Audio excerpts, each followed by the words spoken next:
On today's video, let's take a look at my wedding filmmaking gear.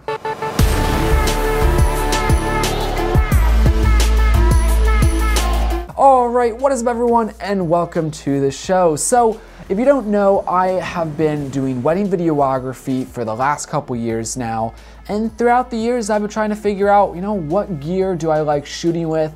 What's gonna make a nice, crisp, and cinematic image. So what I wanna show you today is the gear that I use. And I'm not saying the gear I use is exactly what you should be using, because everyone's preference is going to be different. But I'm gonna show you what I use, and maybe that'll help you guys out. So we're gonna start off with talking about cameras, then we're gonna move on to lenses, we'll talk about audio, and then, everything else. Let's dive right into the bag though. And just keep in mind, I'll try to have everything in the description with some nice affiliate links. Let's open up the bag. All right, so really there isn't a ton of stuff. The first thing we're gonna mention is all the cameras. So my main camera is this guy, the Panasonic GH5. Absolutely love this camera. It's my main camera, and we'll talk about the lens that's on it soon. Next up, we have actually a nice small camera. This is the Panasonic GX9, a relatively new camera in our arsenal. It's not as good in terms of low light than like the GH5. Not that these Micro Four Third cameras are great in low light to begin with. This definitely is a little bit worse, but if you have enough light, then the image is absolutely phenomenal. Moving on to the third camera that I bring to all my weddings. I actually am filming on it, which is the Panasonic G85. But for the purpose of this video, I have a placeholder, and this is the Panasonic G9.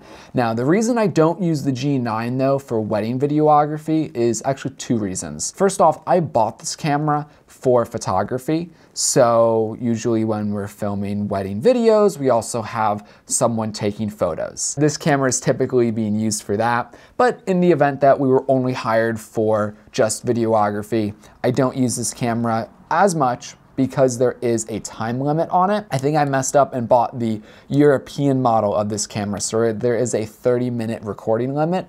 Very unfortunate. I haven't figured out how to change it. I've looked it up online and haven't had much luck with that. But those are the three cameras that I'm typically using: GH5, GX9, and the G85. Lenses though, let's talk about that. On the Panasonic GH5, my main camera, I generally always have the Rokinon 12mm T2. This is a relatively fast and relatively wide lens. Sometimes I wish it was a little bit wider, but the 12mm, which on Micro Four Thirds is equivalent to 24mm, is usually good enough for most of my shooting needs. Moving on, I have right now on the GX9 the 20mm f1.7. Well, it's a fantastic lens, don't get me wrong. Probably more often than not have a 42.5mm lens on this camera, which is right here. This is the 1.7 version of this lens. It retails for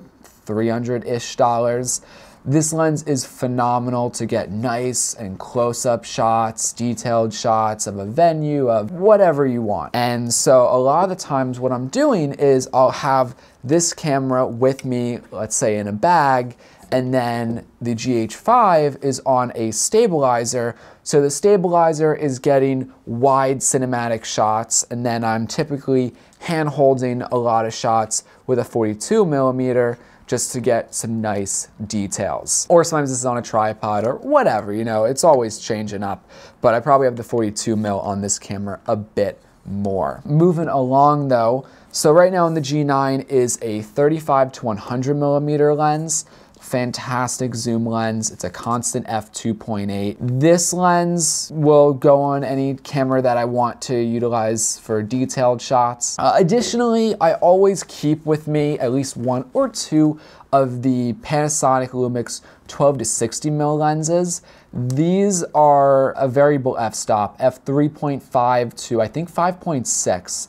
So not the greatest lens, not the sharpest lens, but if I am struggling to get the exact right, millimeter, zoom, whatever, these are nice just to have just in case. At this point, we're gonna now transition to audio. So the first thing I wanna show off in audio is this guy. This is the Zoom H4n Pro. It's a really awesome audio recorder. There's XLRs on the bottom. So if I want to, I can connect to like the DJ board so I can get audio during the reception, maybe even the ceremony. I don't always use this, at least I don't always use the XLRs on this. If I can, I will. But also sometimes I'll have the mic capsules just like close to a speaker in the venue that has music and microphones, like the wireless mics that DJ might have coming out of it. So it's a little bit up in the air on how much I use this. Also, the battery life isn't the greatest.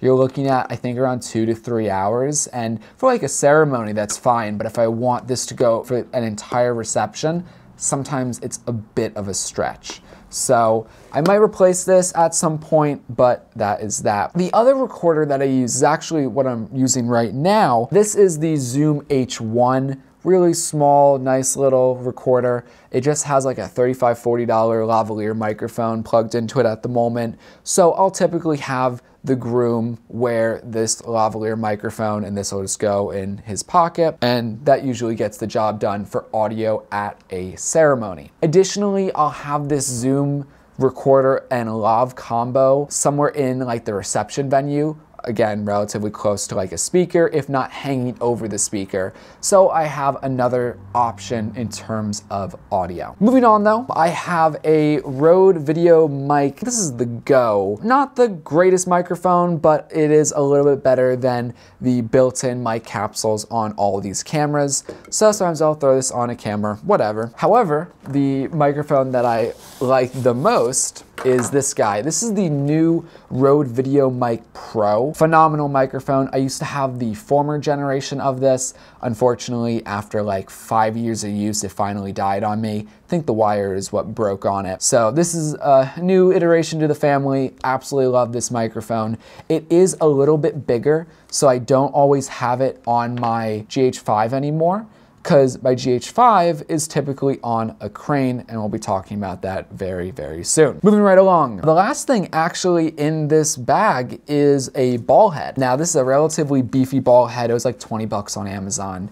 And I connect this to light stands so I can hoist my cameras up if I need a nice wide establishing shot of a reception, ceremony. Really, there's nothing else though to show in this bag. These pockets out here are for like chargers, batteries, and SD cards. So don't need to bore you with that. But that is that. Let's move on. So because I mentioned it, I'll just briefly show you. Here is an example of some of the beefy light stands that I'll use for the ball head. The ball head can then just be connected to this. And these light stands go to, I think, like 15 feet. So it goes pretty high, so I can get a shot from above everyone. Don't have to worry about anyone standing in my way or anything like that for a nice wide establishing shot. Also usually film in 4K, so if I need to, I can crop in because I only deliver in HD. Sometimes 4K, but that's a little bit more rare. Continuing on, tripods. So I actually have one tripod that I want to show you. This is a new tripod that I got, link in the description. It folds up to like, I don't know, it's about 2 feet, and it could be extended to about between 6 and 7 feet, which is phenomenal. It just like kind of folds down like so. You can obviously extend the legs and whatnot, but this is a phenomenal tripod, really nice and compact. I only recently got this a couple weeks ago, but very much am happy with it. So that is the tripod. But now, the most important thing in my arsenal is this. This is the Zion Crane V2. This is an electric camera stabilizer, and I'm not gonna set it up in its entirety. So here it basically is, this is my Zion Crane V2. The GH5 is pretty much always sitting on this thing the entire day, and it allows me to be extremely mobile with my camera. I can just walk around, capture the shots I need. It's just a phenomenal tool. I try not to handhold anything. I mean, I know I mentioned I sometimes handhold close-up shots, which I do, but for nice establishing shots that could be, you know, even a minute in length or something like that, I want a nice and steady shot. So this Zion crane is phenomenal. I might consider picking up the newer version of it or just another stabilizer just because I like this one, but the weight limit isn't the greatest. So I want to be able to put my Rode video mic back on the camera to film with, but it doesn't work out with this one specifically. So at this point, this brings us to actually, I think, the final thing I want to mention in my kit, and it's in a separate bag because sometimes I bring it with me, other times I don't need it, and it is actually a light. So this is the Aperture LS Mini 20D.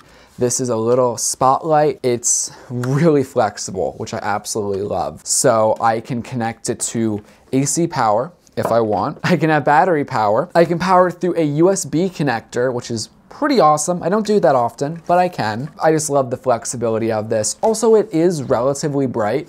I've never complained about the brightness of this guy. Sure, I've wished I had a second one sometimes, but overall, this guy is phenomenal. It doesn't take too much power, so I don't have to worry about blowing any circuits at a venue or anything like that. And it's relatively small and compact. Honestly, the wires and stuff take up more space than the actual light itself. I don't really use too many other lights, generally speaking. I don't really like to put lights in people's faces because sometimes it makes people uncomfortable and whatnot. But guys, that is my setup for wedding videography. Yeah, it's pretty simple. Honestly, in the event where I bring a second shooter with me, I generally speaking am having the same equipment with me. They're just gonna man one of the cameras.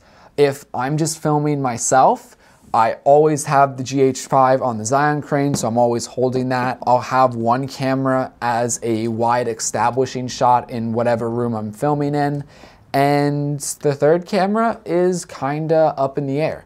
Sometimes I have it with me and I kind of just like whip it out and record some close-up detail shots when I set down the Zion crane. Other times, you know, I'll set it up and I'll have a zoomed in shot of like the podium at like a church or something like that. You know, it all depends, but I like to be fully prepared with multiple cameras and whatnot just in case, because you never know how anything is gonna be. So guys, that is it. Do you have any questions, comments, concerns about my kit? Would you change anything? Leave it in the comment section below. Anyway, I'm Eric and I'll catch you in the next one.